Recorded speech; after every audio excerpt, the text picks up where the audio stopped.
Hello, Love Wrestling. It's Thursday night. It's 8 p.m. And you know what that means. It's another new episode of Between Two Beards.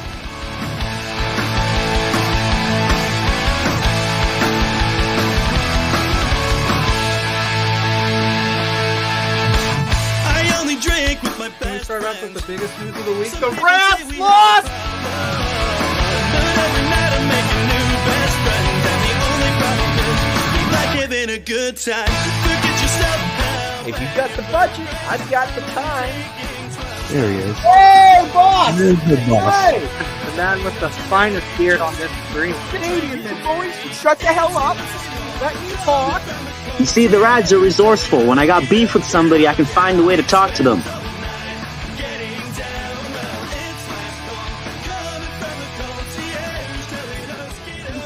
And listen between two beers. Getting down.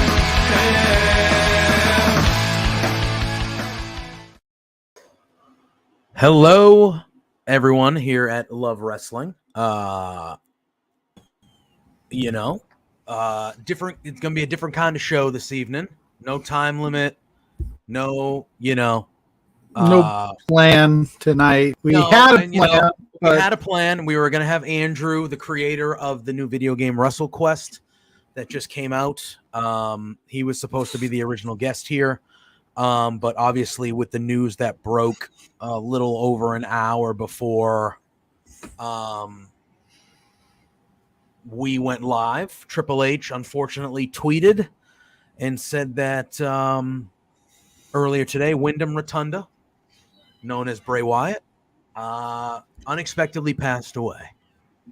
And brutal. It's just brutal. It's just there's no sugar. There's no way to sugarcoat it. It always sucks when somebody passes away. But this one, it's just tough. Yeah, it's just bad. It's just it's a tough day. And Quizplex, we were supposed to be the hour lead into them, as we are every Quizplex week. They decided, understandably so, to postpone the show tonight and cancel. And Pluggo and I talked about it, and we said, you know what, let's go in it with, we're not going to plan for an hour, we're not going to plan for 2 hours, but let's just basically we didn't come to the decision lightly. We sat there and we respect Zach and the Quizplex contestants' decision to postpone it, understandably so. We want to be there tonight for you guys. This isn't it just would have been, it just didn't feel right on our part to just not come on and be there for the fans and at least kind of tell them what's going on in our minds. Like I said, we don't have any plans. We don't have any, And we said Andrew was very cool. Yeah, Andrew was very understanding. We're going to reschedule and we're going to have him on here very soon. So we appreciate him. Because it was honest, it's tough. It's a guy who was well liked and well loved throughout the wrestling community, and unexpectedly, passes away. And it's an hour before you're supposed to go on. And Thursday nights on Quizplex nights are usually bonkers and fun and all sorts of things. But so, like you said, we sent the link out to our fellow Love Wrestling compatriots, and if anybody wants to pop in, if you're in the chat and you just want to share a story about Bray Wyatt or just whatever, I mean, just this is what we're here for. We want to be here for you guys, so we'll share stories. We're not going to recklessly speculate on anything. We're not breaking any news. No, we're just here. We figured, it's times like these in all walks of life, and we got a couple people already in the back that we're going to bring in. But it's times like these, whether it's wrestling, whether it's real life, whether it's whatever, that people need people. You know, in the wrestling community, yeah, it has its pluses, it has its negatives, but the wrestling community is a pretty tight-knit community. Yeah, and you guys are here for us every Thursday night. We wanted to be here for you, and yeah, I know, and we were sitting pre-show, just kind of like racking our brains around it as well, because we're around the same age as Bray Wyatt or Wyndham, however you refer to him. Yeah. He's got a wife and kids, and I can young kids. I can relate to that. It's just tough, and for all of the negative that the wrestling community has surrounding it, it's a very tight-knit group of people. It's a very niche group of people who are very passionate about these people we see on TV. And yes, Bray Wyatt was more than a wrestler. He was a man. He was a human being with a life and a family, but he was part of this wrestling community, and we all just, we spoke incredibly highly of him on this program for sure. I remember, because I was one of those NXT, and let's bring Blair on. Blair's in the back, but Blair's in the back. Let's read through some of these comments. Omar says, I believe it's been a decade since his WWE main roster debut match at SummerSlam 2013 against Kane in an Inferno match. I remember it like it was yesterday. R.I.P. The best character performer in the business. Tell the people you care about that you love them and appreciate them being here. And then our good old friend, Mr. Mike Fish, popping in saying, as always, times like these remind you to reach out and tell those people that are close to you how you feel. Mm-hmm. You two have always been great to me. Love you, brothers. We love you too, buddy. We love you too, Mike. All right, so we got Laurence. Give a thumbs up if you're ready. I know sometimes you're okay, so they're both ready. We'll bring Blair. That's what we want to do. This is just bring in the community, share stories, how you're feeling in the moment. So how you doing, boys? It's like you guys had mentioned, because all of us are around the same age, and myself personally, like for my shoot job, like I plain and simple, I work at a cemetery, so like I'm around death all day. But when you hear of someone who unfortunately passes and they are younger than you, or it's one of those things that it really hits you, and it tells you that nothing in life is certain, that in an instant it can be taken from you. And it's really, it just breaks your heart to think about, because like you said, he's got a wife and kids at home and his family, friends, and all the people that he's impacted along the way. Like it really just, it hits you hard when you think about it.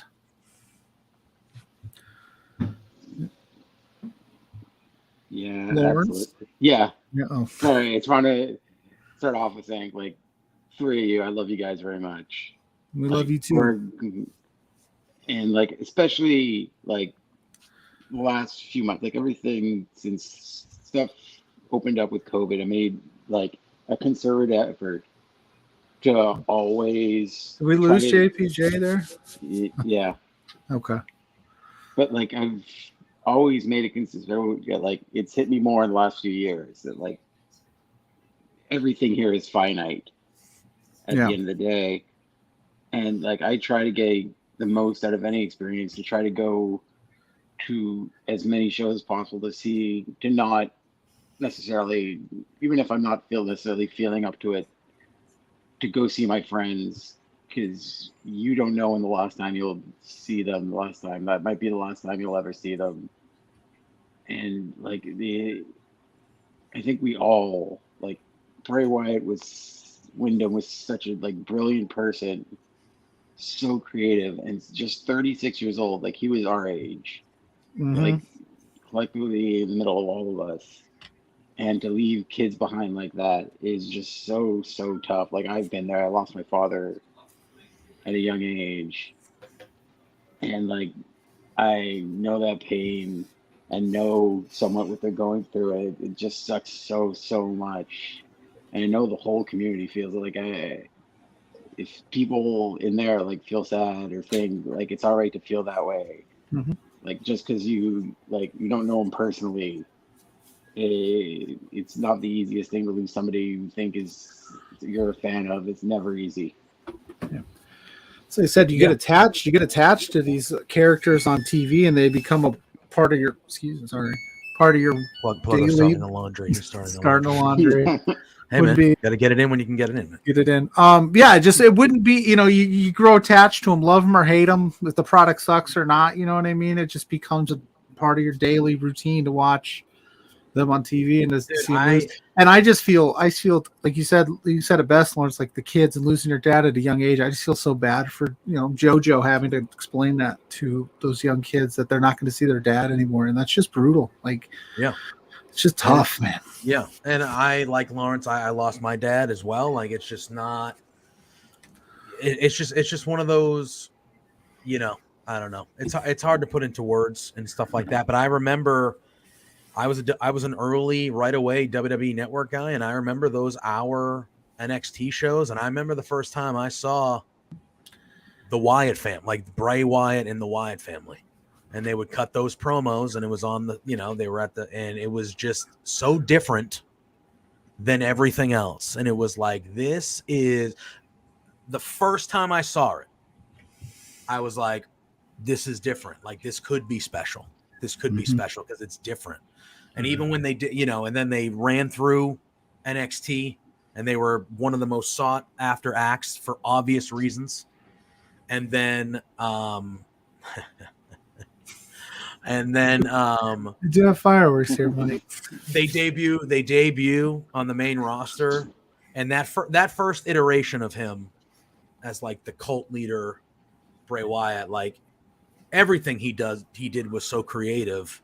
Like, if you think about it, right, and not how the creative with it ended up, but if you just look at it, you have that first iteration of Bray Wyatt, and it's so over and it's so good, and then he creates the Fiend, which that character when it first came out was like, holy crap, this is like otherworldly type stuff, and then he had one of the greatest returns in the history of pro wrestling at Extreme Rules just last year. Just last year, like last October or something, like almost a year ago.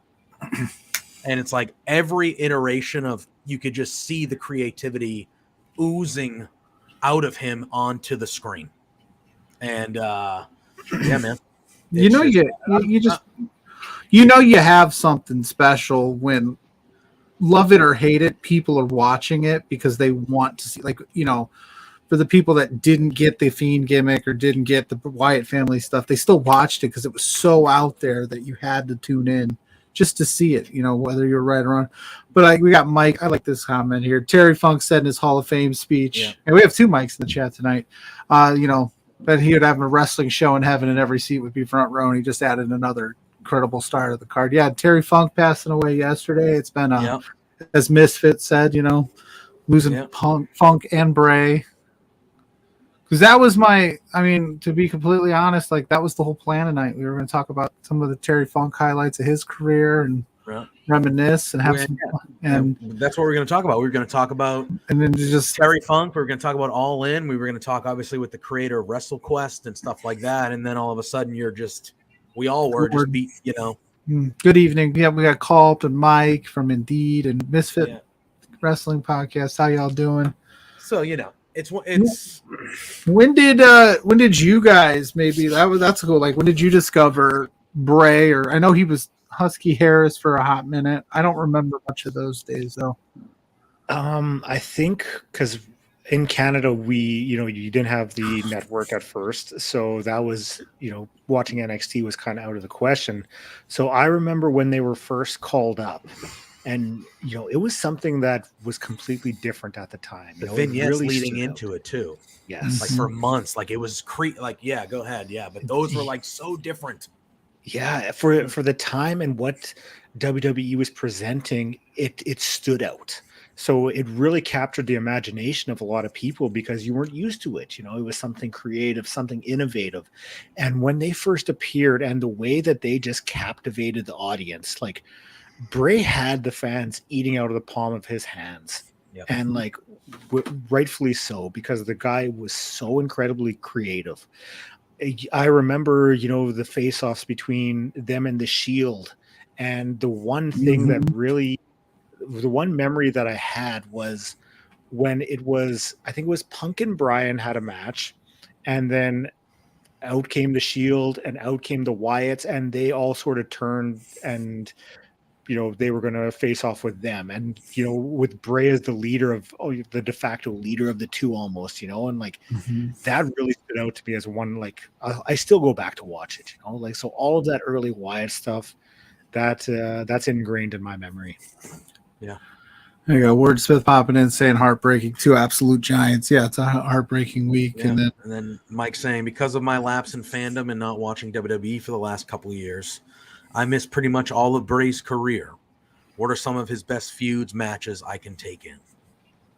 His match with Daniel Bryan at the Royal Rumble. I don't know the year, 2018 maybe, 2017, 16. I don't even know. I'm terrible with years. But his match at the Royal Rumble with Daniel Bryan was always one of my favorite Bray Wyatt matches. I thought it was excellent. Obviously, I know people hated the match, but the Randy Orton stuff, like I always enjoyed it. I know critically it wasn't looked at because the worms in the ring and stuff, but I really enjoyed the stuff with Randy Orton. So that would be a good one to go back and take a look at. Blair just said it, but the Wyatt family versus the Shield stuff, you cannot go wrong with any of that at all. Laurence, get your opinion on when you first kind of started, seeing and digging Bray Wyatt, and then maybe a match or two that sticks out to you. He's got promos for days. You could look up any. Yeah. He was a storyteller, in the ring, but his promos were, again, just so different and so good that you could look up just best Bray Wyatt promos, and you could be there for hours. Probably. Yeah, as somebody, so I was a horror movie fan, like a slasher fan, to sort of like perfectly encapsulate that sort of like backwoods bayou woodsman effort, and for the three of them to like just enable those characters so perfectly from the second you saw them on screen, like it was authentic. That's what made them initially so imposing and so scary, like not only with their size, but like those characters, they were believable in those roles. Like it was almost like at first how grounded those characters were to be like three perfect horror characters in WWE. And then this guy not only does that, like just that alone would have been a great career for him, but to reinvent that character a second time, it's a theme. And like I still have chills watching that initial Fiend entrance. Oh, when they would have different sections of the audience go black. Yeah, and it was like, oh damn, he's coming in. Yeah, right. Yeah, and like comes out the lantern of his old face, and he snaps the neck of Finn Balor. Just an iconic, like that match was just, oh my god. I remember the first real Fiend entrance at SummerSlam against. He was fighting Finn. I believe. Yeah, that was the one. Yeah, that first entrance with the new song, and like Laurence said, he came out, and the first thing you saw was the lantern. Wasn't that thing so creepy and realistic that they had to like TV 14 it, or even just tell him he couldn't do it anymore? Like that first entrance, I remember like it was like, holy crap, man! Yeah, holy crap! It's funny. I didn't know, like, and Ryan says it in the chat. He says, "Good old Husky Harris, didn't think he'd make that gimmick that wasn't working, and he was having trouble figuring himself out." I remember when I went to this WWE Raw, and I got tickets hooked up from a friend of mine, and like that friend of mine that hooked him up, he's no longer with me, but had he not hooked me up with these tickets, I might not, because I wasn't as deep into it as I am now, and like I didn't have the network and I didn't know anything about it. But they used to run like Superstars before Raw, and you're in the arena, so you don't have like the nameplates and the commentators putting people over. And he just comes out in that like Hawaiian shirt and that like fedora and the white pants. So he's still figuring out. And he just looked. I just was like, who is this guy? Like, what is that? Like, I actually was kind of making jokes about it because I was like, who's this Hawaiian shirt guy? Like, what's he doing? Because he was so different. And then turns out it's like the beginning of the Bray Wyatt and the Wyatt family stuff. And it was just like the evolution of that character is just crazy. Like he had a mind for this thing.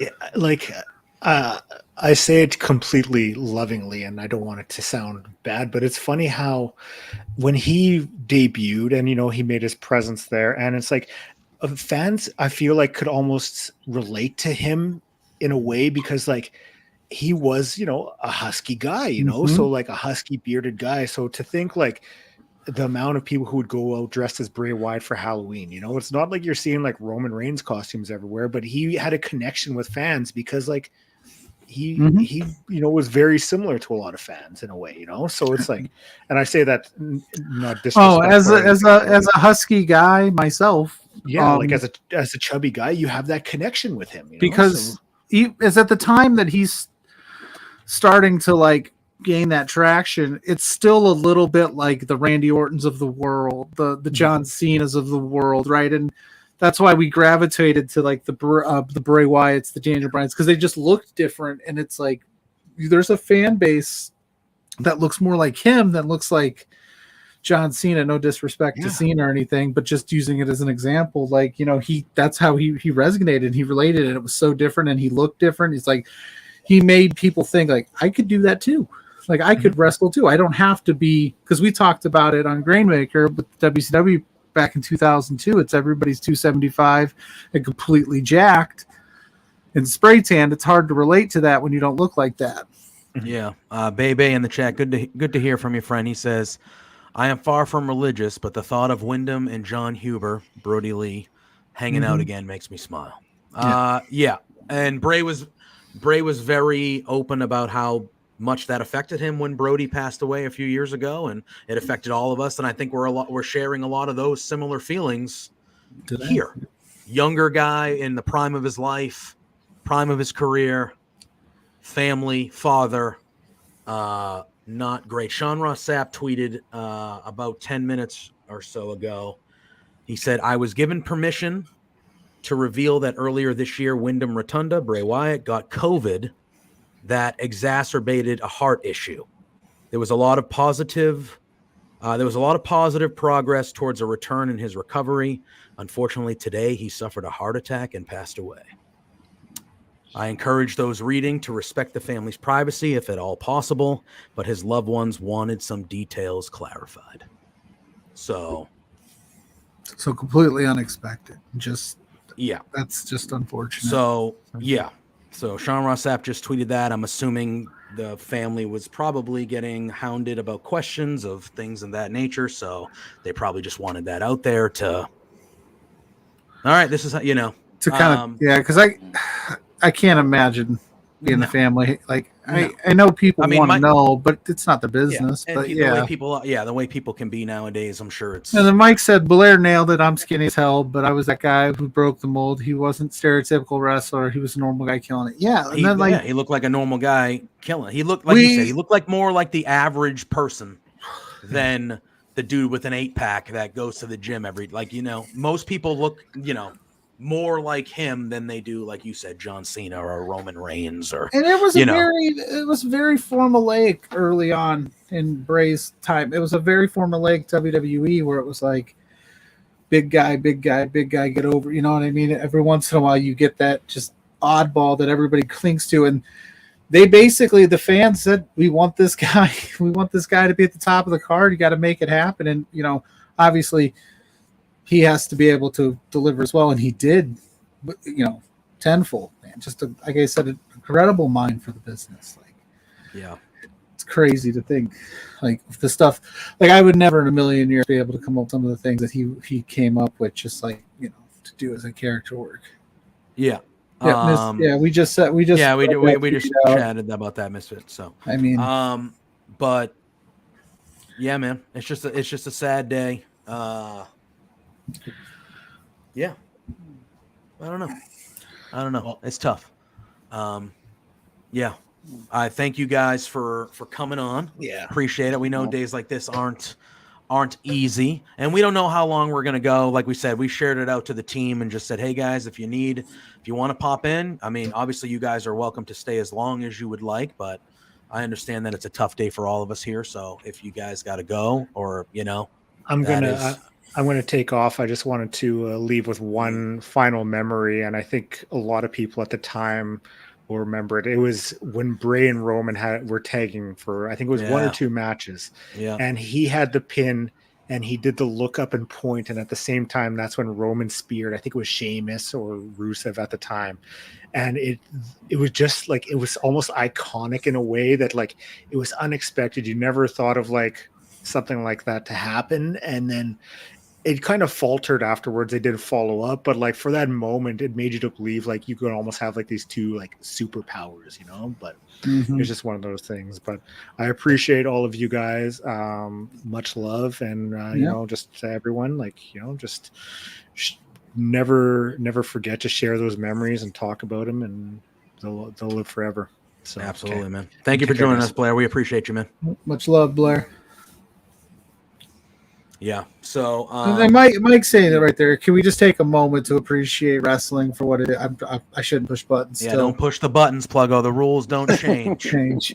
It's a moment for you. Here I am at a bar on the verge of tears for passing of a man I never. Yeah, and that's like, I'm literally, no joke, I'm sitting upstairs a couple hours ago. It's been a real long day. You know, I'm getting ready for tonight's, you know, festivities, and I saw somebody posted in a group, and you know, I immediately I thought somebody being a jerk, because you see that a lot in wrestling circles where there's these really bad tasteless jokes, and it's like, and then I did a little digging and I saw the tweet, and I just was like, immediately I was like, and Mrs. Pluggo was upstairs, and I was just like, Bray Wyatt just passed away, and she's not a deep wrestling fan like I am, but she was like, oh yeah, like she knew who that was, and I was like, yeah, that's, you know, it was absolutely like a punch to the gut, because you're, like you said, 36 years old, just his whole life ahead of him, he has beautiful kids and a wife and a family, and just like, you know, Triple H tweeting, like he said, you know, the pre-show, Mike, you know, like he had to get a phone call from Mike. Like that's no Mike parent Rotunda ever wants to make that. No, that's Mike Rotunda calling Triple H that, and he's telling him, hey, my son had to die. You know what I mean? Like, it's just it's brutal. It's just brutal it's brutal no matter how you slice it. Like, he was a Bo Dallas. How terrible I feel for him. That's his brother. That's his brother. They came up in the business together. You know, they like obviously had to have been super lives. close.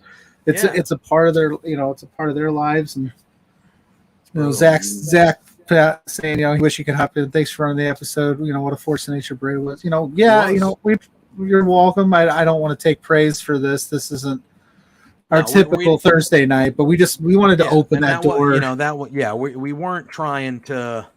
We're not trying to make a buck off anybody or create viewership. Just we're here because, you know, I knew that if we had decided to cancel this show, which we talked about, I would have been sitting at this desk. Lou's trying to get in here. There he comes. All right. He wants to be a part here. I would be sitting at this desk wanting to talk to people about this. Yeah. Just that was what I would be going through. So we made a decision of like, hey, you know, we're not going to say we're going till 9, we're going till 10. Let's do this. We'll do this.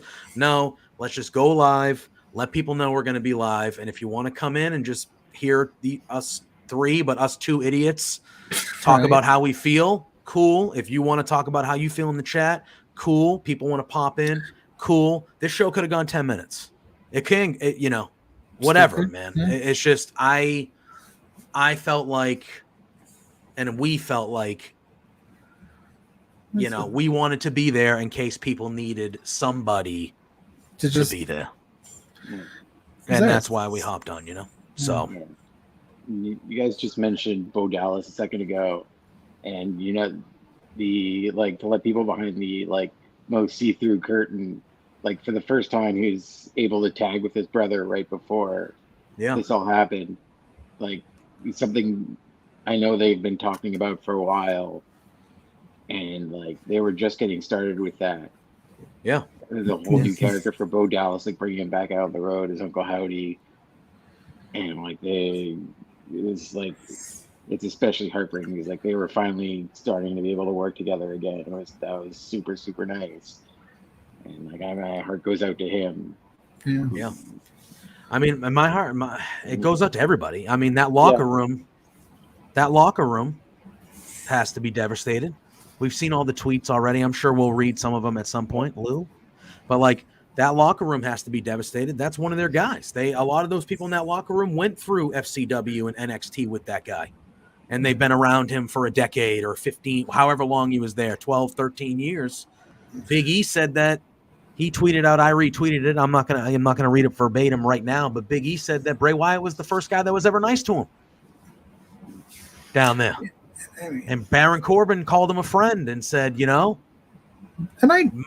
you hear things like that, obviously in situations like this, a lot of outpour and love and support for Bray and his family. But even during his entire career, you didn't hear a lot of like, oh, I hated working with that guy or that guy sucked. No, everybody was just like, he's a brilliant mind. He was always so nice in the backstage. He was willing to help whoever. Like, he just was a nice guy. And that's why it's like, it hits hard when it's somebody around your own age with, it's just like, he was just a nice person backstage. And then we got Adam Blampade saying, Bray was the most creative mind we have ever seen. He will be missed and always hold the Wyatts and the Shield in my mind of the greatest six-mans of all time. Yeah, we were just talking about that. I don't know how long you've been here, Adam, but welcome in, friend. But yeah, we were just talking about how classic that feud was, because you had they were all so young, and they all and I think I've heard documentaries and interviews where they just wanted to change the game.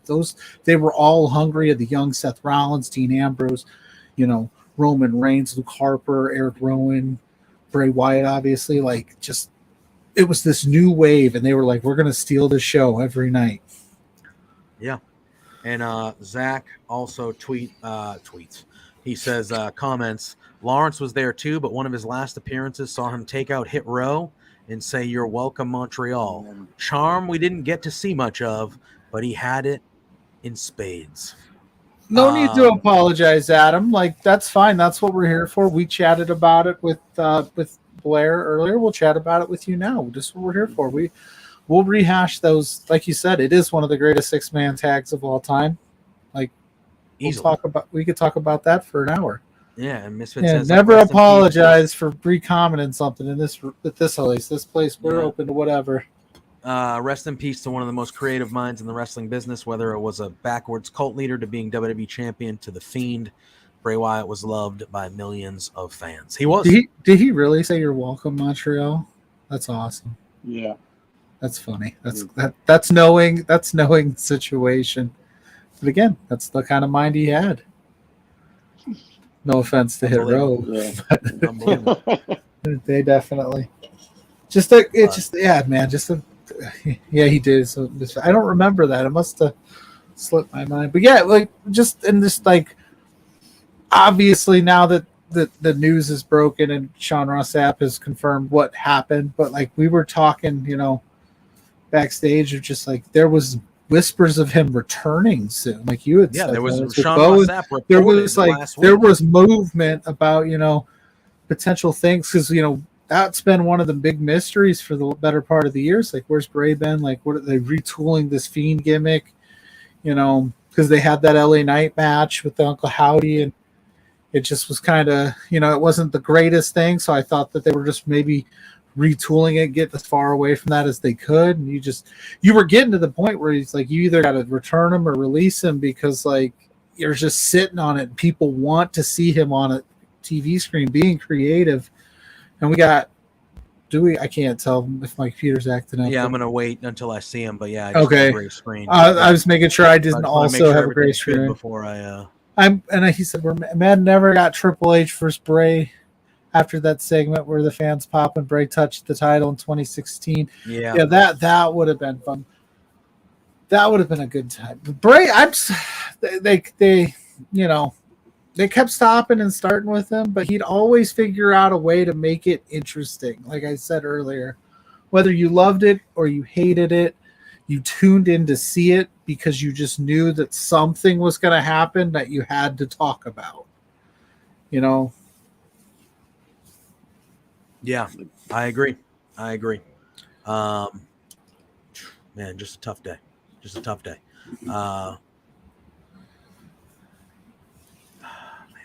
I don't even know. I don't know where we go. Where do we go? I mean, is Drew there? Drew, are you in the private chat? Did he say? Okay, he said, I don't think my camera's working, but I can talk. All right. All right. Well, that work. Hello, everybody. Can you hear me? Hello. Yeah, Yep. we can hear you. Your What's camera's up? on. What's up, buddy? Yeah, I'm turning it on and it's not turning on. So It's all right. But we can hear you. Yeah. I'm not home. I'm at a hotel right now. So Gotcha. On the road. Drew on the road. Yeah. But yeah, we had a lot of discussion before going on the air about whether we were going to do this or not, but we decided we wanted to be here for anybody that wanted to pop in or just chat about things. So thanks for popping in. I know days like this, and it's back-to-back days for different reasons, but yesterday was Terry Funk, and that's losing a legend that's lived a full life, and you grieve him, but it's a completely different type of grieving process when it's somebody who's so young, in the prime of his career, prime of his life, husband, father. He's 2 years younger than me, for crying out loud. Like that's it's just a different type of grieving. But it's been 2 tough days for the wrestling community, and today's a really, really, really tough day. Not to they both were tough, but today is a little different for me personally. Yesterday I was on Roundtable's show when they're talking about, in the beginning we did the rest in peace to Terry Funk, and I was like, I don't have any stories. I'm just going to hear you guys talk about it because there are people who have been involved in the wrestling business forever on that podcast. So, bad blood and he's a 30-year veteran in the wrestling business and stuff. Yeah. So everybody has stories about Terry Funk. I'm like, oh, okay. I'm the only non-wrestler or wrestling involved person, so I'm just going to sit here and listen to the stories. But today is quite different. Yeah. Quite different. Yeah. I am in. So it's so weird how today. So I put my tweet out earlier today that I was shutting it off and I was not going to bother, but I forgot I had my notifications on still. So I was like, I'm walking around in a mall, doing some shopping, having fun. Like, my notifications are going off, but I can turn that off later, no problem. Yeah. And then I just happened to see one that comes across my phone that says that Bray Wyatt has passed away. And I'm like, this has got to be a joke. Well, yeah, that's what Pluggo said earlier. He saw in one of his wrestling groups that he's a member of, he saw somebody posted, and he had he's like, because even someone just messing with something. Yeah, because the next commenter was like, you got to be don't be joking like that. Like somebody even shut him down. And he's like, no, like Triple H tweeted before you keep going, Drew, I just wanted to get Adam's comment up there on the stream. He said you got to feel for -1 and Amanda Huber, the memories that must be dragging up as well, losing someone. Yeah, they were those, like Bray talked about it a lot, and they were like brothers, man. Like you got to feel for the Huber family today as well. Yeah. So the weird thing about this is my third. Yeah, this is my third time in this area in Pennsylvania since last year when I went to Extreme Rules, where the re-debut. And I'm actually now in the same hotel that I was at that time. And I just made, when I got here earlier today, before this news came out, it hit me because I forgot, because I was in the parking lot and I said, wow, this place looks familiar. I feel like I was here at some point. Oh yeah, that's right. I was here last year when I went to Extreme Rules and Bray Wyatt came out again. So this is, this is just a really, really, really shitty day. Really shitty. This guy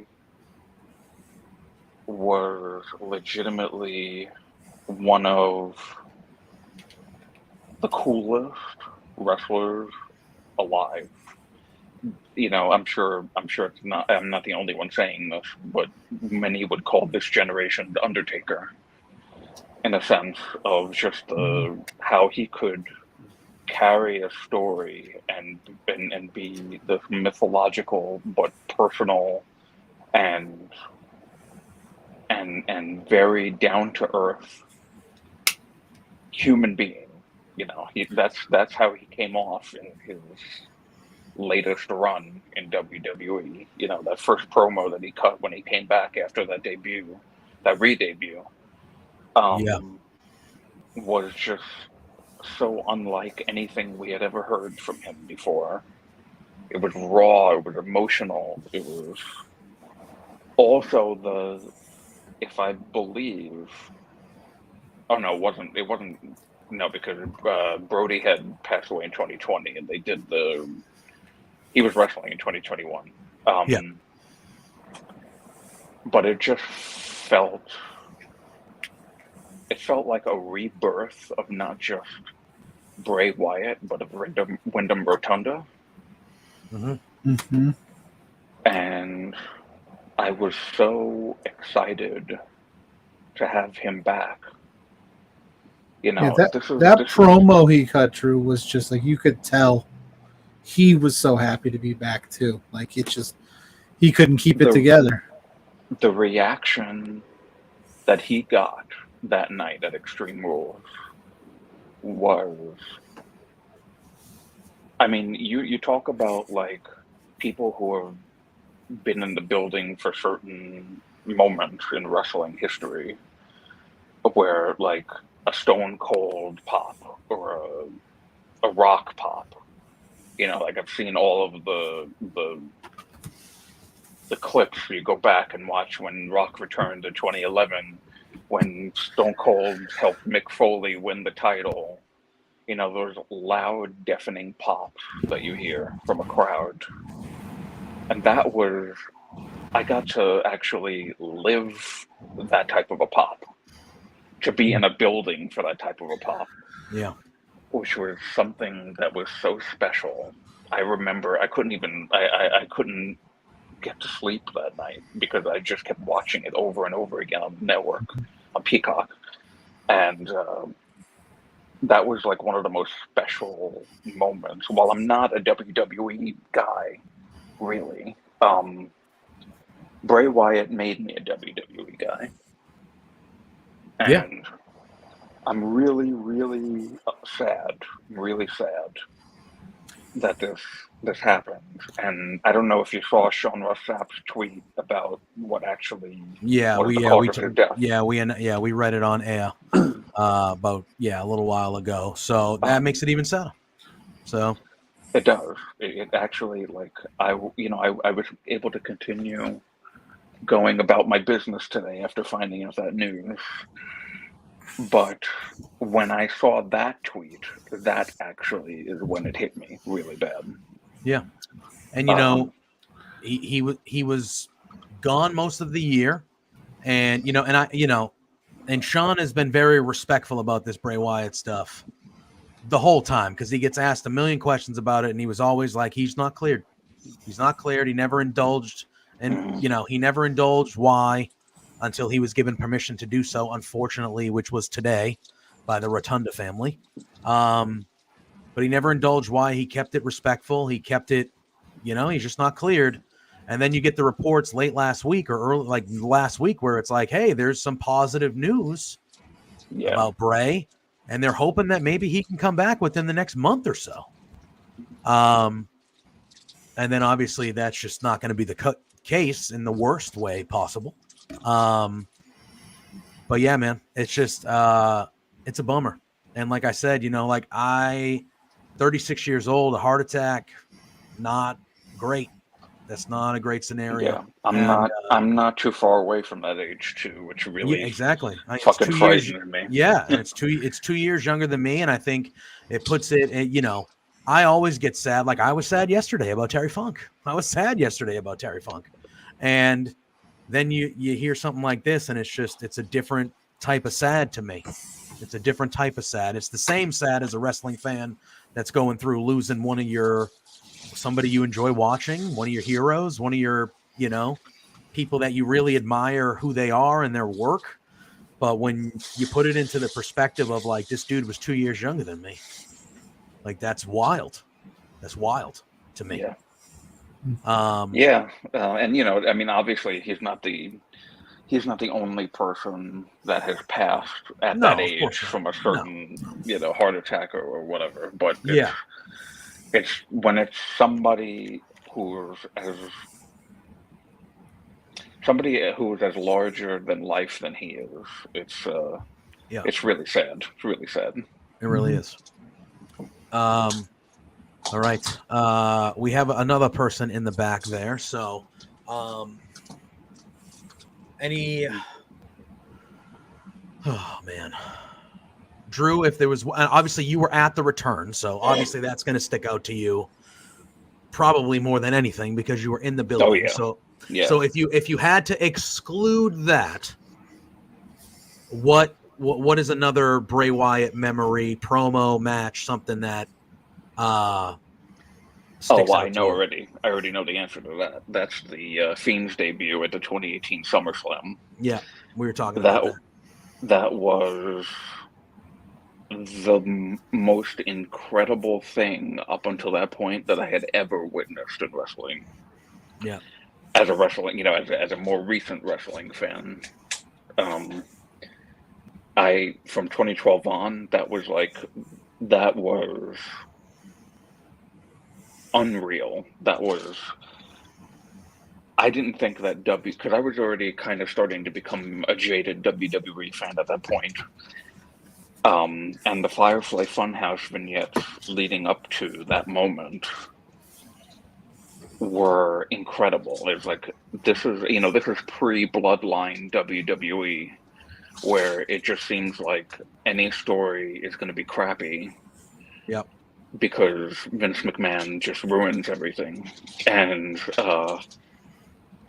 this all of a sudden comes out of nowhere. It's like, oh, it's Bray Wyatt. He's in something called the Firefly Funhouse, and there's these puppets, and there's one that keeps dying, like Kenny from South Park, and and it's fun, and it's really different from everything else on TV, and different from anything else that it doesn't feel like a Vince McMahon booked thing. And then the debut at the way that they did it was so unique for that period of WWE.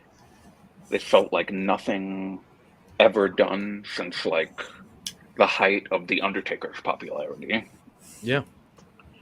And that moment, I think about that moment often, honestly, as like one of the last real great things that I will always cherish from WWE in the most modern times. For sure. Pre-Bloodline, it's just that moment was. I can think of that moment at any point in time and just smile, remembering seeing the lantern of his severed head for the first time, and the way that he just walked down to the ring, and the way they shot that with the camera fading in and out, and it was so incredible, and that I'll always cherish forever. Yeah, I agree. Drew, we thank you for hopping on, joining us.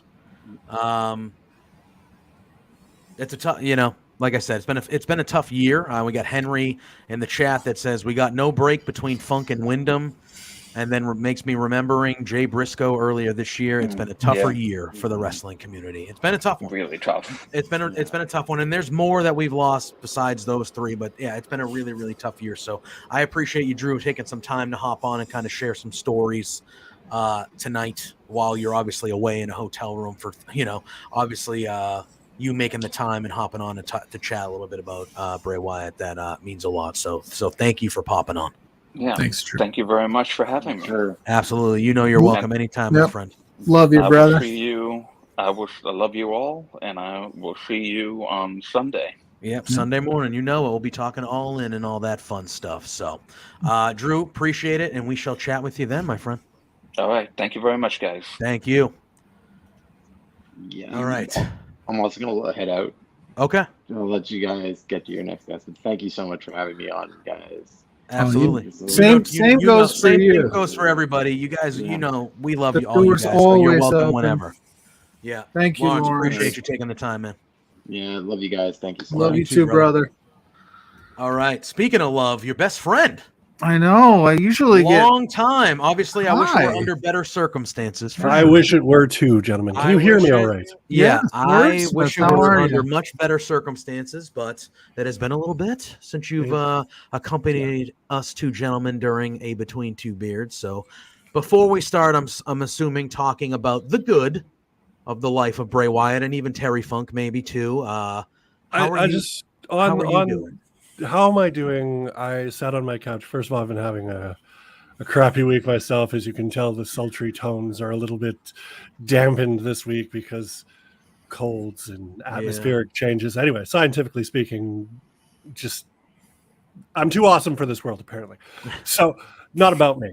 But the reason that I reached out immediately was because I was sitting on my couch in stunned silence. My wife thought I was mad at her, and I said, no. I don't even know how to put into words what I'm feeling right now as I'm not a professional wrestler. I am not anywhere near amount as successful as Wyndham Rotunda was, and the level that he achieved. But as an artist, as a performer, as a writer, I'm heartbroken because the potential, and so many of you have touched on it in the last however long you've been on the air, just under an hour at this point. The genius, the ability to reinvent, and I know that term is used a lot in wrestling, but the ability to put it into words that not necessarily make sense, but to make something sound incredibly cool. Maybe not to the general population, because I remember a lot of people were like, what's he talking about? He's talking in riddles. I thought that it was incredible. That is my image of Bray Wyatt, speaking backwards and upside down, but also telling the entire truth all the time. And it's fantastic. That character will live on forever. I'm destroyed at the moment. I'm trying to figure out the words. But as far as like a performer and a person, take away the wrestling thing at the end of the day, and I'm sure it's been discussed multiple times. I know I don't matter in the large scheme of things, but all I will say is respectfully distant. I cannot imagine what the family is going through. And if you are one of those fans, do not harass them. Give them time. Leave it be. Were you listening when I mean, that was the Sean Ross Sapp, what the cause and and that's all I want to say on that. That's why we struggled even like deciding to do this tonight, was because like, do you let it sit? Is it in bad taste to come on? And obviously we're not doing our normal shtick that we normally do on a Thursday night, but we just, it was one of those things, we weren't going to come on and recklessly speculate on anything. It was just, we want to celebrate the man that was and the man that is. Exactly. And that's all you can do, because that's, I mean, if you flip the tables, that's what he did for us. He celebrated what he loved, and we celebrate what we love in this person who's no longer here, but we have literally, and I think JPJ, you said it earlier, like 13 years or something ridiculously long like that. Throughout, I mean, you can say start and stop ridiculousness, but those start and stops were some of the funnest times I've ever had. And we're gonna bring on Mr. Mike Fish was in the chat earlier today. He's out back too, so we're gonna bring him on in a second too. But like, if you look at if you're strictly looking at the 13, whatever it is, yes, start and stop happened. I get it. Whatever. I'm not talking about creative and that side of things. No. He debuts as the cult leader in NXT, but main roster, unlike anything we've ever seen before.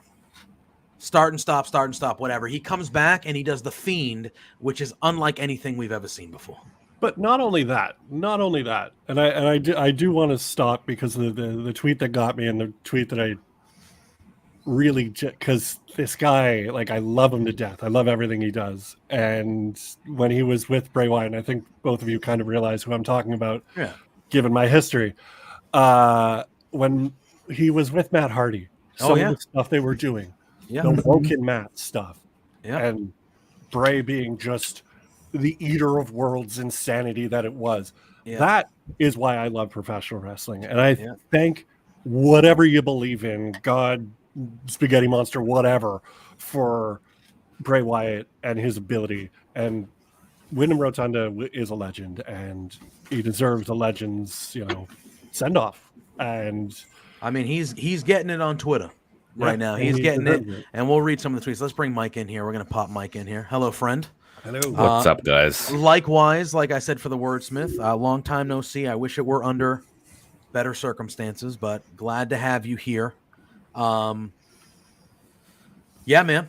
It's just, and I know, I think Blair mentioned it before we leave, because I'm scrolling through Twitter, seeing all the tributes and things like that, and there's a lot of that video going on of Bray Wyatt hitting Sister Abigail, and then doing the point, and Roman Reigns diving in and hitting that spear, and then not to make you like that was a chef's kiss moment. That was unbelievable. I remember it like it when it happened. It was like that was the coolest. That was the coolest thing I've ever seen in my life. That was at that moment I was like, Roman Reigns is cool as shit. That was everything about that was perfect. Just yep. And he just hits him with this. Oh my god. And he will never get cooler than that. No, Roman will never get cooler than that. No. Sorry. Yeah. Side opinion. I'm sorry, folks. It is perfectly okay. Yeah, dude. Mike, I know you just popped in, and I know you were in the chat and you said some nice things in the chat, but what are your thoughts when you hear it? What are the things that come to your mind? What are the things that you'll remember most about Wyndham Rotunda, Bray Wyatt, and just kind of chat to us like we've been kind of doing, just trying to process this with friends and together, because like I said, I think tonight is a night where people need each other. So well, yeah, not to bring anyone else into this, because I think that would be unfair, but obviously yesterday's news was very, very hard, but in a weird way, I think because of the recency, maybe, and also because of the age. It's the age is definitely it definitely hit, because I was, when I was in the live chat, I was at a bar, and it's like a wrestling bar where the owner is a huge wrestling fan. He's always showing Raw, SmackDown, nice. Dynamite. He's on the TVs, and it was not by no means not a worries me kind of comment, but I remember, because obviously he was running his bar, and I had to break the news to him, and it was tough. It was very tough, because it's I don't know, like I said, it's incredible what wrestling is, because none of us have met the guy in person, but he means something to you. He was, and go ahead. I'm gonna let you finish. That's what I was going to say is that there's been a lot of characters, wrestlers, whatever, who have had an introduction and then they've been pulled from TV for whatever reason, and they've been reintroduced and repackaged, and then been pulled, repackaged. Like Bray Wyatt himself, even though he was Bray Wyatt the whole time, he'd been repackaged, like 3 or 4 times? 3 or 4 times, yeah. But each time, like, he got... I was watching on YouTube when he got reintroduced as the Uncle Howdy, that the most recent return. Yes, and it was like a 5-minute stretch of where he wasn't even on TV, but 5 minutes where they were teasing his return at Extreme Rules, I believe it was. Yeah, and the crowd was on their edge of their seat, and when it was finally, he just popped out with the face. Like, how many times he'd been repackaged? And again, I don't want to bring any other wrestlers into it, but normally it's like it kind of diminishes each return. But it was like they were creating, like, that's the how fans just stuck by him. They knew they had some specials. And that's what I just keep like wrestling. I know people that don't get it, right? Like they just. But if we break this down, this is what we watch. This is our weekly soap opera. This is our, this is our show that we love to watch. You fall in love with these characters, and especially if you're in it as deep as some people are. You notice something like a Bray Wyatt, and you see the special there, and that's why I said like the fans never wavered. They stuck by him, even through all the goofy, hokey stuff where it got really weird. They're like, there's still something there. This guy has got a great mind if they just let him go. And that's, I think, what we were trying to say, Mike. It's just the dude was just so special, and that's why he just stood out. And every time he came back, people wanted more and more and more, and then we couldn't understand why he was gone. And then it's tough. You don't get that in this business very often. No, and it happens in other things. Like I know I'm a diehard sports fan, and I've had connections to pro athletes for the teams that I support. But like when it comes to wrestling, because of the character work and because of the extra elements to it, yeah, we've never met most of these people and stuff like that. But the attachment that we get to these people. Mm-hmm. Well, it's unlike any other thing. It's hard to explain to people. Like I'm driving home. I went to a brewery after work with my lady, and we had a few beers. And I was driving home like, oh, it's time to go. I got to get ready for Beards. And the first time I heard it was on the local radio show because one of the nighttime guy on one of the channels is a wrestling fan, so he talks about wrestling here or there. And he goes, "Hey, I hate to be the bearer of bad news, but I got some sad news in the wrestling world." And my brain is like, oh, he's going to talk about Terry Funk. I'm talking about Terry Funk from yesterday. And then it's no, Triple H just tweeted this. And it was like, and she's not a wrestling fan at all. And it's hard. It's, so she's like, that's terrible. 36 father, blah, blah, blah. Like she's connecting to it on that level while I'm like not saying anything, just driving home, like just no words, nothing. And it's hard to explain that to certain people because I do think as wrestling fans, like we are so, I don't know. I just feel like wrestling fans are so passionate about professional wrestling because it's our thing. Not everybody gets it. Like you said, Pluggo, it's our thing. These are our people. And at the end of the day, all these people that we watch on TV, they're us. They're wrestling fans. They are us. That are just at a different level, athletically, creatively, whatever, that they get to do it, but they are us. They're all wrestling fans, and it's just different when it's just. If I can add on to that, I think the beautiful thing is, I guess the gift and the curse, I guess, of the wrestling business is that it's different. It's so imagine like a lot of people get connected to Vin Diesel's character in Fast and the Furious, but imagine if there was a new Fast and the Furious every week for 52 weeks every year. That is the purpose of wrestling, to get my character invested with these fans, and the ones that do it well, you grow with that character. Yeah. With that person, you learn, and it's again good or the bad of the way it is today, where you get to know the person in a weird way, and so you do get connected, and you do have that horrible. Oh, it's good again when things are going great, but when unfortunately they pass away, like it sucks, like because you get suddenly you have that person implanted into your life, and then all of a sudden that is taken away. So it's like you said, they're one of us. They're, whether you love the on-screen character or not, this is still somebody that you invest your weekly time into, and that you just you really, this wrestling, this is our thing, and we want it to grow, and we like I don't want to. It's not a great comparison. I'm just kind of like John Cena comes to mind. Like we boo the shit out of him for years, right? But we still respect him and we love him and we understand that that's the role that he's playing. So like, that's why wrestling is so special and unique in that sense. It's like, like you said, Vin Diesel, but we know Vin Diesel's just playing Dominic Toretto. But in a weird way in wrestling, we kind of feel like, at this point, maybe it's becoming who he is, but like, you know that a lot of this stuff is coming from the mind of Bray Wyatt. It's not some gimmick that just was given to him because they see the creative mind, or like you start to think that okay, Bray Wyatt is this is who he is, and this is his and so that's where it becomes more personal, at least for me. Yeah, and Henry chimes in. He says Pluggo is absolutely right. I mean, Wow. When's the last time you heard that?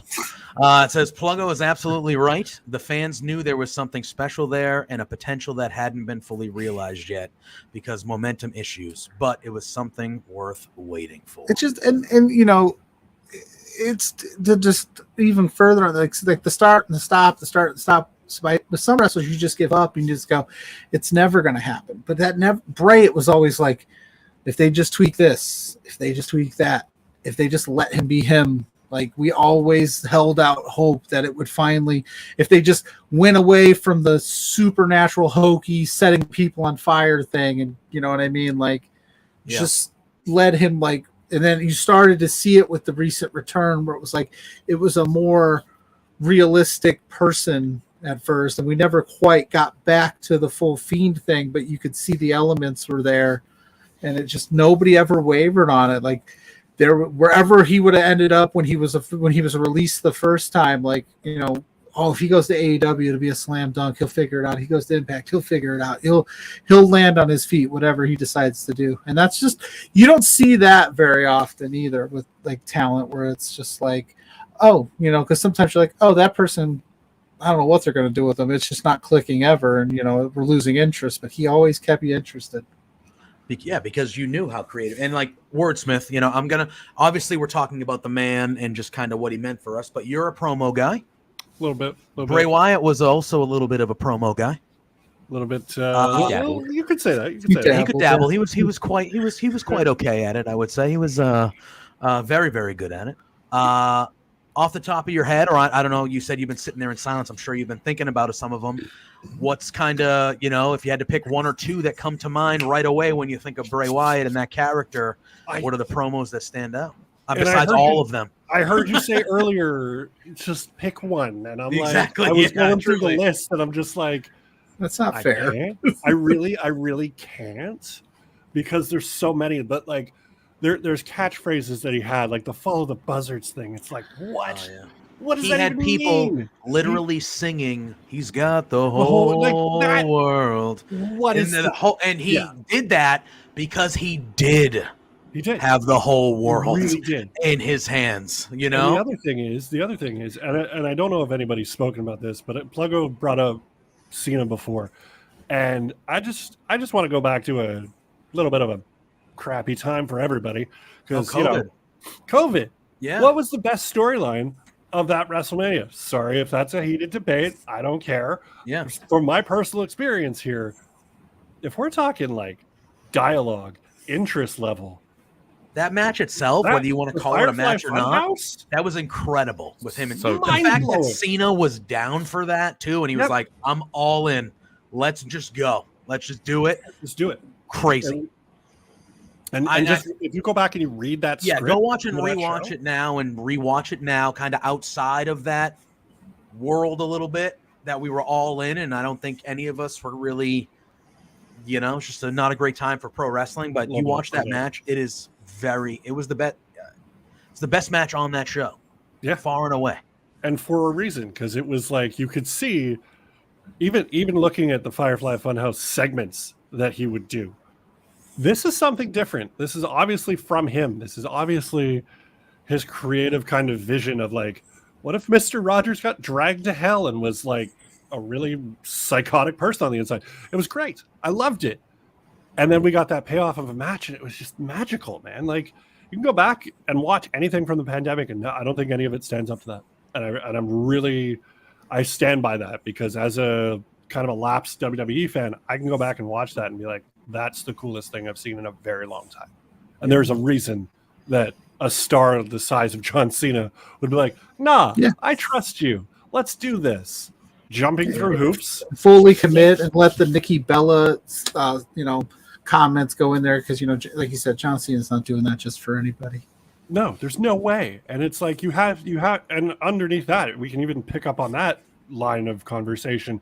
He's not going to do that for anybody. That just shows how special this guy was. Because Cena doesn't need to do this stuff for anybody else. Yeah. But he will for a special performer like a Bray Wyatt. Well, we got our buddy Big Ben. And Mike, I'm going to ask you the same question. I would like your but Big Ben, our buddy, popping in saying, I was doing extra work once, and Matt Hardy was walking around with nothing to do. Bray walked up to him like concerned and asked him, "What are you doing here? Go home to your family, Matt." There you go. So and then Ben says he was so genuinely concerned that he should be at home with his family rather than on the road. Yeah, I mean, you know, for all intents and purposes, from all I saw as an outside perspective, Bray was also a big family man as well. You know, you saw the pictures. He'd always be posting pictures of the kids, and so I could see that he would want Matt Hardy to. If you're here doing nothing, why would you be here? Just go home. Yeah. So yeah, Mike, what about you for the promo work? Promos, matches, just when we're talking about like the work that he did, what's kind of some of the stuff that stuck out to you? Well, I think not to kind of regurgitate anything. So one of the things I think that stands out for me is that if you really think about it, like the work that he did to build up that the cult leader character, you could argue that he was the ignition, the light to start off the rise or the re-rise, whatever you want to put it, of Daniel Bryan Danielson. Yep. Like that, I just remember, because that's the beautiful thing again about wrestling is it takes two to dance. And when Daniel Bryan's in that cage with Bray Wyatt, and that was, I think that was the first, if I remember correctly, that was the first time where it really seemed to connect, when Daniel Bryan turned on Bray Wyatt and every kick saying everyone literally, because I remember they panned out for the first time. Bryan was on top of the cage and he was doing and every kick the crowd was going nuts. Again, so it takes two to tango, like to Bray Wyatt to connect that much to Daniel Bryan to turn on him, and it just ignited it. And so in that moment, to get a guy like Bray Wyatt or Bryan Danielson or Daniel Bryan to be on Bray's side was huge. Like when that whole thing with the overalls and he's part of the family, and then like you said, when he tricked him and duped him, just masterful stuff. And it was one of those, you get the reactions, but that was one of those few times where it was literally, you could see in the video everyone in that arena. So happy. You could hear a pin drop in between the yeses. So like everyone was in tune to that. And they were like on the edge of their seat. So again, Daniel Bryan, hats off to you, but Bray Wyatt definitely. That wouldn't have happened if it, without that being Bray Wyatt, that it doesn't happen that same way. It just doesn't happen that same way. And that speaks to him. And I said earlier at the beginning, like the match that he had with Daniel Bryan at the Royal Rumble, whatever year that happened, it was either the year before or the year after the whole Yes movement thing. I thought that was one of Bray Wyatt's best one-on-one matches in the whole company. Obviously not a shock that it was with Daniel Bryan, but that match is spectacular. It opened the Royal Rumble, whatever year that was. If you were going to go out of your way to watch a Bray Wyatt match, that would be the one I would suggest for a singles match. Obviously, the Wyatt Shield stuff, I mean, that's speaks to it. That's just, Yeah. And another thing is that pays to the kind of person he was and how much trust people had in him. Like we've said about John Cena wouldn't have done the Firefly Funhouse match if it wasn't for he wanted to do it because he respected Bray Wyatt.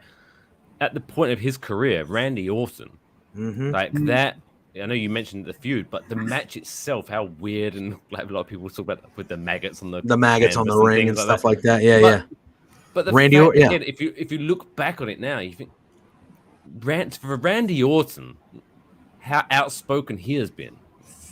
For him to be like, yeah, I'm going to do that. That sounds fun to me. Like, it speaks volumes again to Bray Wyatt and his creativeness. That he had Randy Orton was like, I want to be part of that. Yep. Mm-hmm.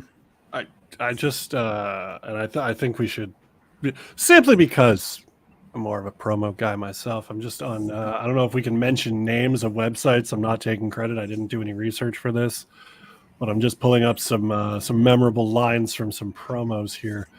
If I may rattle some off here, by all means. If that's Yeah. Do I want to give credit to the website? Because like I think we should. I would. It's Bleacher Report. Okay. This is from an article by the name of 7 Haunting Promos of Bray Wyatt's Career So Far. That title hurts a little bit more today than it should. So bear with here, folks. So number 7.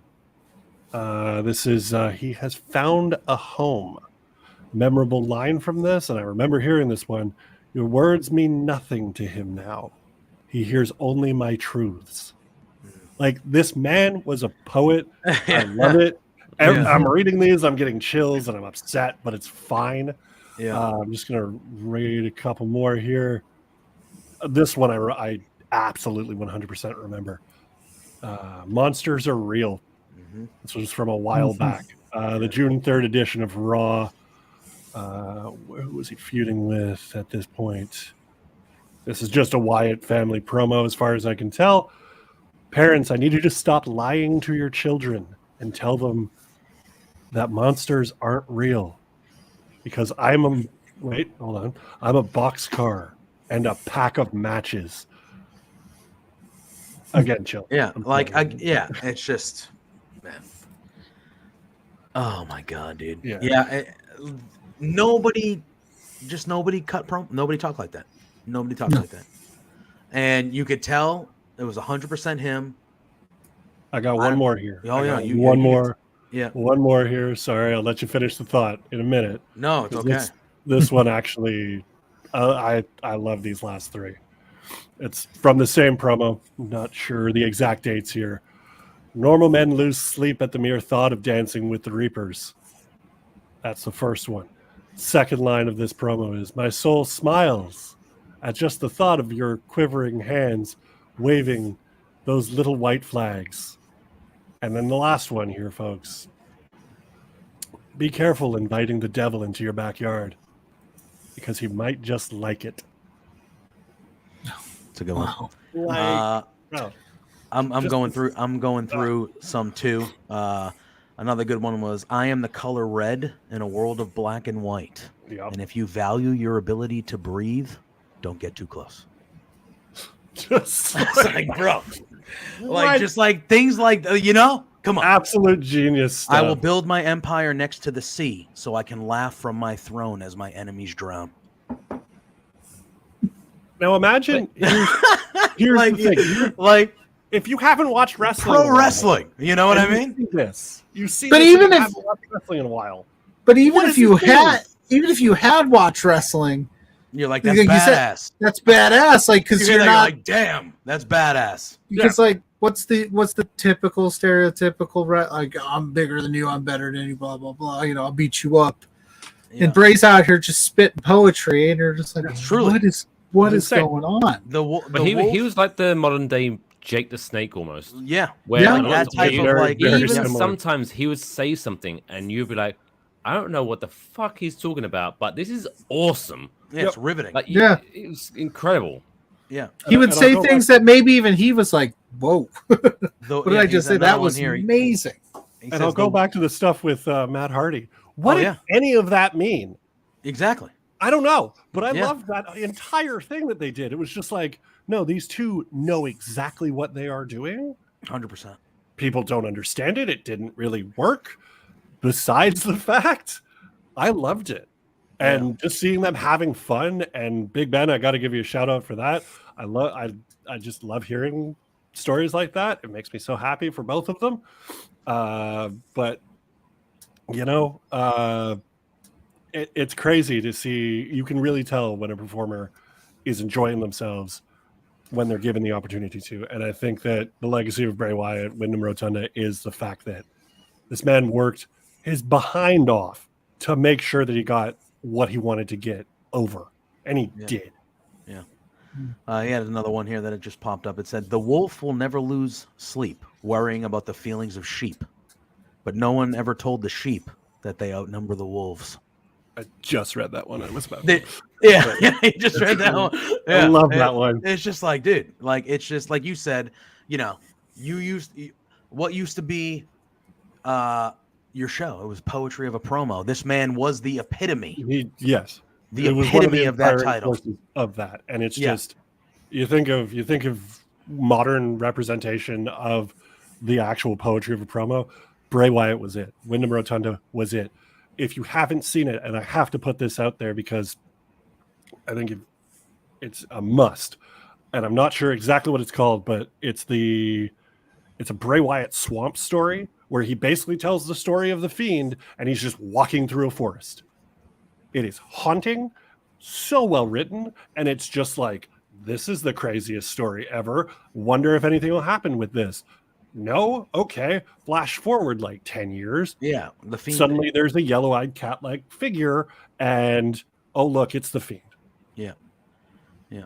I'm going to try and find it here. Yeah, that tells you that he had these ideas. You could tell he just had a notebook or whatever. Maybe it was just in his mind, but he had these ideas. And he was great at dropping breadcrumbs and little seeds as well. Almost like planting things in your brain, so that's where you wasn't even expecting it. But I remember I hadn't given this two thoughts at all. But I remember when he started doing the Firefly Funhouse stuff, and he introduced, that Sister Abigail.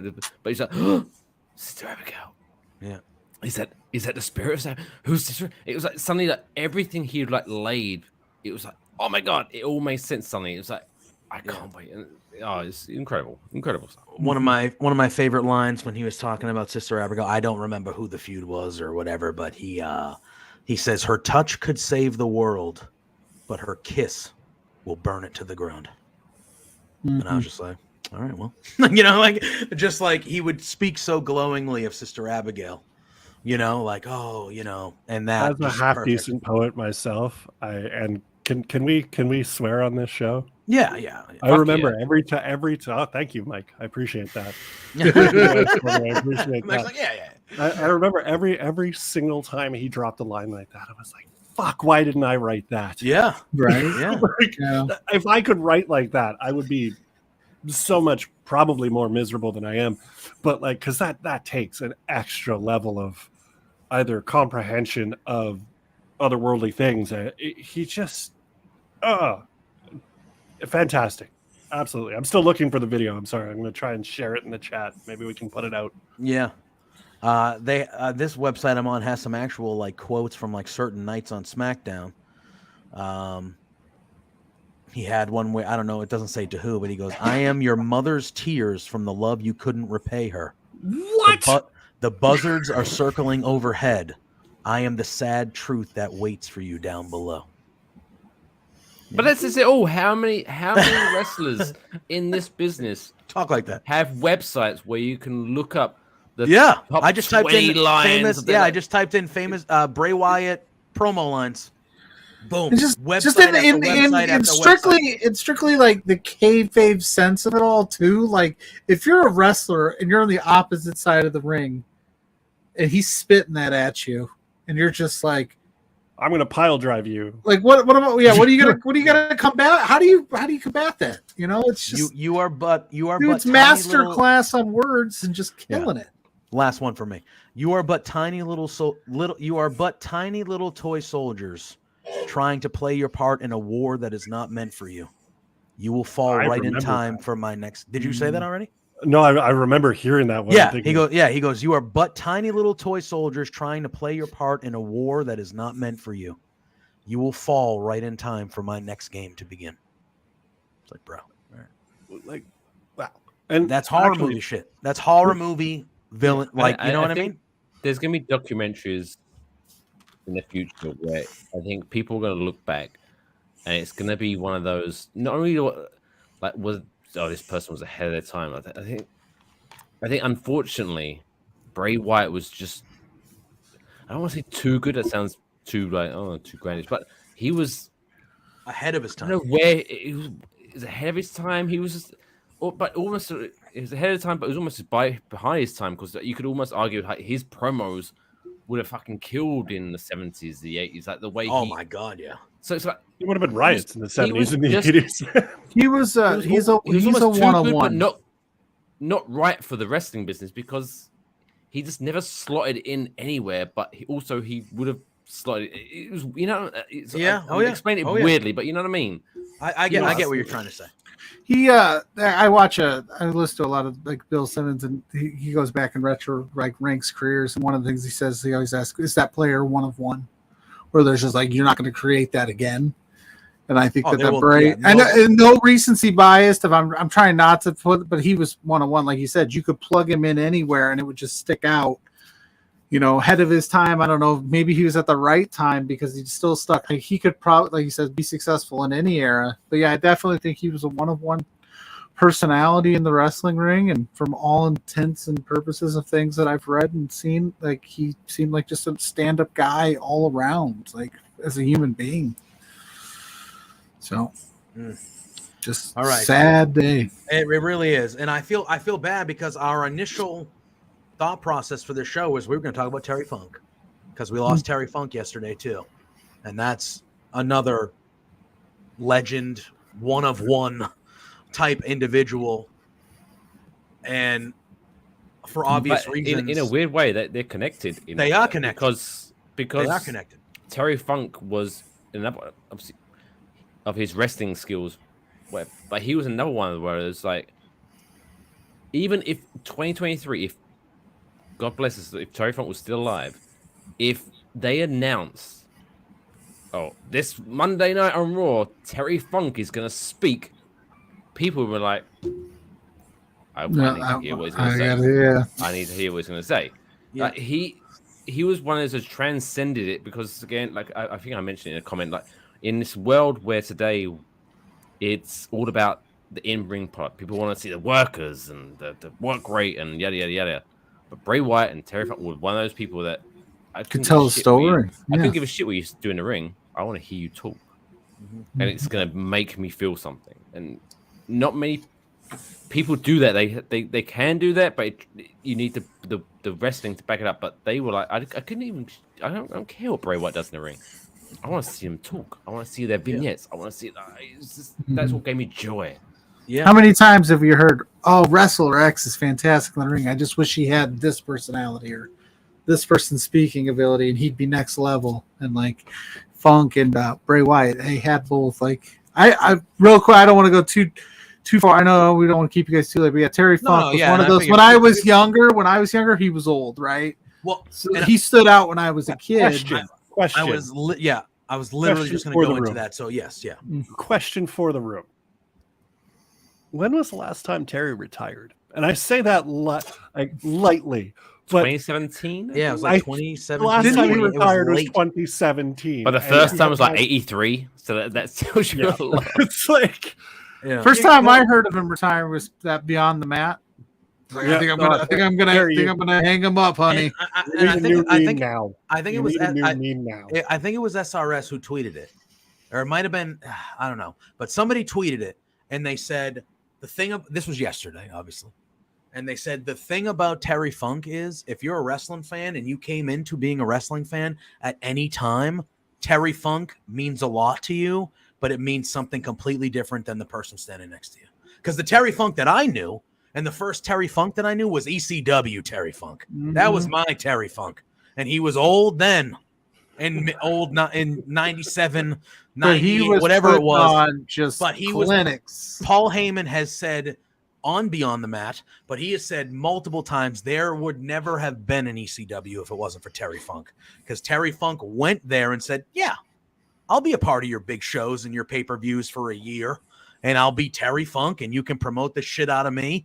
And I'll be this legend with all your young guys and your new innovative. I'm hardcore. He was those matches. That visual Sabu. Of Terry Funk spinning the ladder around his neck, and he's going in a circle, just taking dudes out and him and Cactus Jack with the chairs getting thrown in the ring. That's two of the most iconic shits. That is two of the most iconic things you will ever see in pro, especially the chairs with Cactus Jack, where the fans just throw the 100. It looks like 100 fucking chairs. That is one of the most iconic things ever. But that was my Terry Funk. And then he became Chainsaw Charlie. And then he was in, that was when I was Chainsaw Charlie gets shit. Chainsaw Charlie. I love Chainsaw Charlie. I love Chainsaw Charlie. I was all in on that shit. Think about this, gentlemen. Think about this.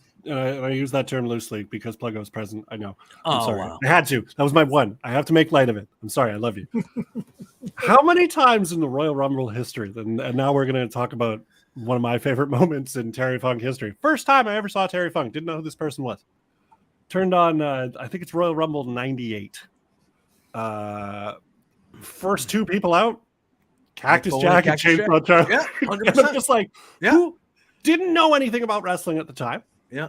I'm like, who is this old guy with literal pantyhose over his fucking powder head on his head? Yes. And wielding a what? A fucking chainsaw? Yeah. What?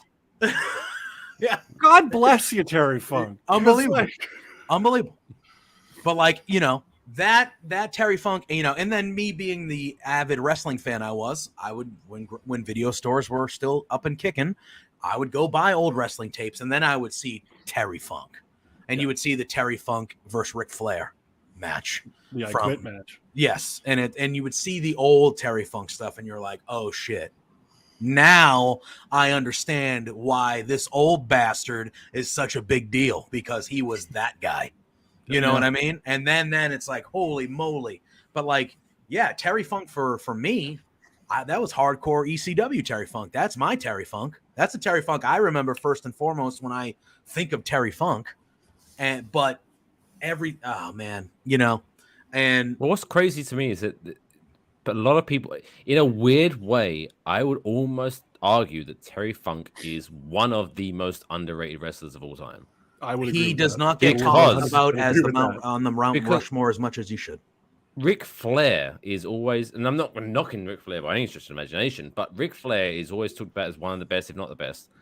But you could follow Ric Flair's career.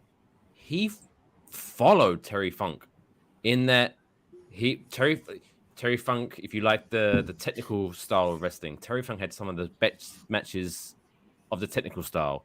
But then Terry Funk knew as my body is changing, as I'm getting older, I need to adapt my style. And he got into the hardcore FMW death matches and ECW and things like that. And then almost like 10, 20 years after that, suddenly Ric Flair is like, oh, I need to start changing up my style to keep going. He was following Terry Funk.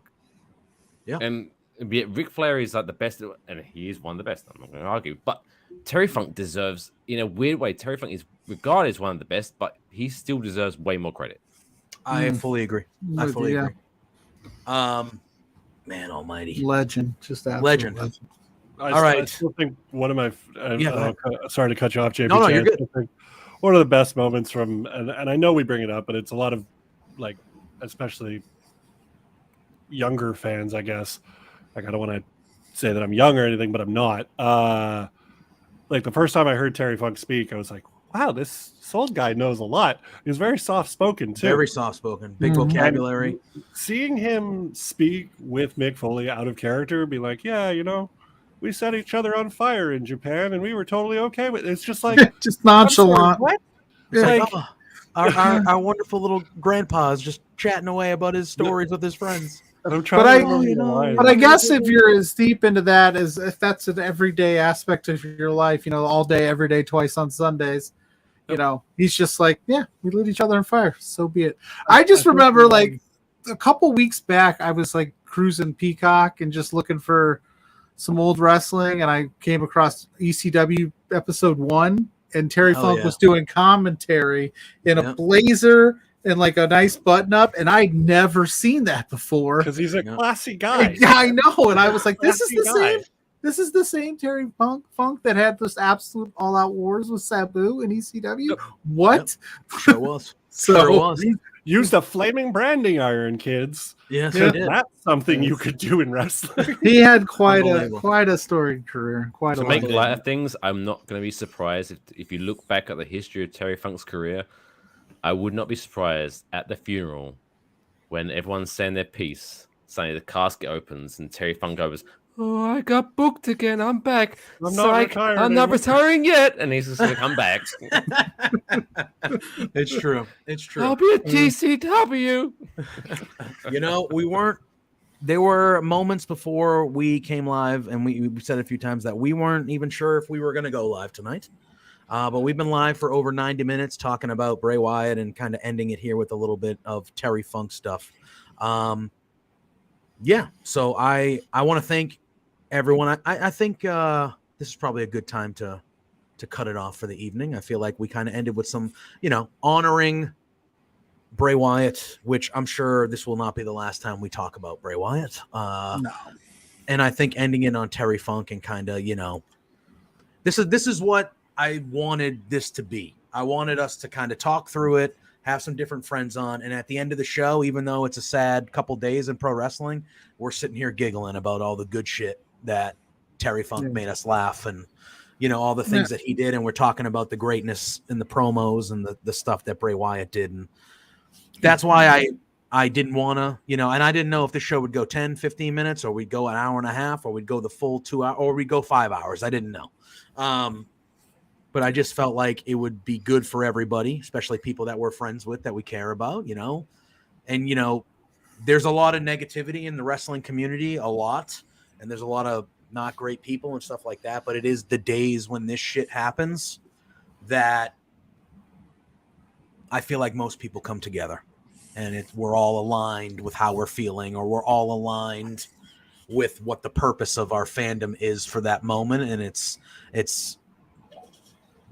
good. It's good. And like I said, I knew that if we didn't do this show tonight, I'd be sitting in this chair by myself, probably in the silence that Wordsmith said he was sitting in for an hour or so. I would just be sitting here going, man, I wish I could and I'd be like, let's hop. I want to talk to somebody about this. You know what I mean? Like, I got to talk about this. Because I didn't know, like I said, I didn't know if this was the right or the wrong decision to make. I didn't know if it was tasteless or I didn't know. I just knew that we have an amazing community here at Love Wrestling. We have an amazing community of Beards, with all of our fans. And it just felt like it would have been odd to just not be here for anybody that may be hurting or just want to talk, and just, because he touched so many people. He was such a, a fan favorite. I can't imagine what certain people, that knew him personally are going through. I just, from the outsider perspective, like you said, we would have been sitting here anyway, just talking. So we thought we'd open it up, just see where it went. And I think we had a good time and reminiscing about a great talent. And we appreciate everybody that stopped in and chat and kept it cordial, kept it clean. We have a great fan base, man. I can't speak highly enough about them. And friends, you guys are great too. Even though the Wordsmith, taking shots at me. Real quick is, I think wrestling can be very. Wrestling is a huge fan, but it's also in a weird way can be, depending on your mindset, can be very isolating. Like you're almost embarrassed. I don't like wrestling. Yeah. So when something like this happens and it does affect you, you kind of almost feel embarrassed to kind of speak to someone about like, hey, I'm feeling a certain way because my favorite wrestler died and I'm sad. And so you kind of keep that within yourself because you don't want to admit that you like wrestling, yada, yada, yada. But I think just don't be afraid to talk to someone, to reach out to someone. Yeah. If you are feeling sad, if you are feeling down, just talk to someone. It's life. It's love. Just keep going. Keep going. We hope that we don't have to do too many shows like this, but we, like you said, I think that's perfect, Mike. We want you guys to know that you can come to us, you can DM us, and we're not going to judge you. I always say wrestling is the most subjective thing in the world. Like, nobody's right or wrong. Like, if you think a certain wrestler is the greatest thing of all time, there's really no way for me to argue that. But if they're close to somebody that, is close to your heart, like, don't feel sad about it. I'm sad today. JPJ sad. Everybody that's came on has been sad about the passing of Bray Wyatt. And we want you to know this is a safe space to come out and talk about those things. Because, like I said, talk it out. Don't just leave it inside. That's not the way to go. Yeah. Also, sorry, I don't mean to take over and jump in, but I don't know if this has been mentioned or not. But if anyone wants to purchase some merchandise, yes, I just saw that on www.shop.com or shop. On anything Bray Wyatt related, in the description, rather than describing the merchandise, it just literally says, in the wake of Bray Wyatt's death, WWE will donate all net proceeds to support Jojo Offerman and his children. So, it's a great thing that if you do want to buy a Bray Wyatt t-shirt or whatever, you just know that you are going to be supporting his wife and his children. It's going to be a great thing. Yeah. And that's now you're going to make me go to WWE.com. That's not Yeah. fair. Yeah. Sorry, you're going to make me do that. Yeah. But I'm going to do that. A classy move by WWE to do that. But obviously I want to thank Laurence, Drew, and Blair who were with us earlier. I want to thank you two gentlemen. It was very good seeing both of you. It's been too long, like I said. So hopefully, and don't forget, admittedly, I want to just shout out Spencer and Zach and everyone at Love Wrestling for giving us and trusting us with making the decision to do this show tonight. They left it up to us. They said we trust what you guys want to do, and so thank you for that. Because yeah, of course, yeah. I mean, it could have been they put that trust in our hands. It wasn't a hey, we're not doing Quizplex. We're not going to do any live programming. It was hey, Quizplex. I don't think is going to be happening now. We trust you guys with the decision that you want to make. Do what's best for you guys and the people that watch your show. And, so we appreciate the platform. We appreciate everyone being great in the chat and talking about everything and talking about Bray and saying kind things. And, that's what this is. And I think Swerve put it best on Twitter. He said, we need to stop only getting together when we lose people. And I think that. Yeah, I thought, and, go on Twitter, search Bray Wyatt. He's trending, obviously, sadly. You can see all companies, all performers from all over the wrestling world are saying nothing but glowing things about that man, about who he was, his creativity, everything that we've talked about here tonight. So, and everything that MJF said the other day, he said, we're all in this business together. It's the tribalism of the fans. We all want everybody to succeed. And when somebody fails, we fail. And it rings even truer tonight. Yeah, 100%. Throwing that out there. Yeah, 100%. No need to be tribalism. We're all one community. Yeah, and in moments like this, you see that. You see that. Yeah. Nobody in AEW is going, I can't say what I want to feel because I don't work for the. No, that's not what it's about. All right.